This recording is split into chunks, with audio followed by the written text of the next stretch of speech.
उसको मानिए और उसकी रक्षा करना सभी पूरे महाराष्ट्रवासी भारतवासियों का सबका हक है।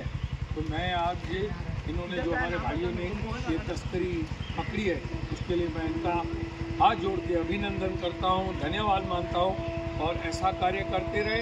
हम लोग भी इस विषय में शामिल हैं और हम भारत माता की जय, जय श्रीराम, जय गौमाता।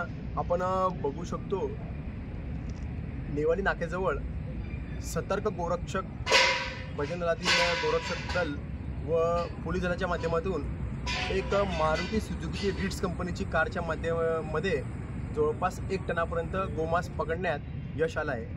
म्हणजे राज्यामध्ये गोमातेला राज्यमाता म्हणून सन्मान प्राप्त झालेला आहे। आपल्या राज्यामध्ये गोहत्या बंदी आहे, तरी सुद्धा काही नराधम वृत्तीचे जिहादी वृत्तीचे कसाई गोमातेची हत्या करून सनी तिचं वाहतूक करण्याचं काम करत आहे। हे कसाई लोक शंका येऊनी म्हणून महागड्या कारमधून गोमातेची वाहतूक करतात, रिक्षामधून वाहतूक करतात। म्हणजे यांचं जे हे राक्षसी कृत्य हे चालू आहे।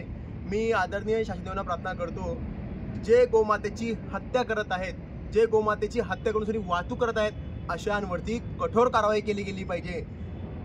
ज्या वाहनातून गो हत्या होते, ज्या वाहनातून गोमातेचं मांसाची वाहतूक होते, अशांवरती कठोर कारवाई केलेली पाहिजे। त्याचप्रमाणे त्यांच्या वाहनाचा परवाना रद्द झाला पाहिजे व वाहन चालकाचाही परवाना रद्द झाला पाहिजे आणि अशावरती कठोर कारवाई केली गेली पाहिजे, जेणेकरून भविष्य काळामध्ये आपली गोमाता वाचेल, या राक्षसांना अद्दल घडेल।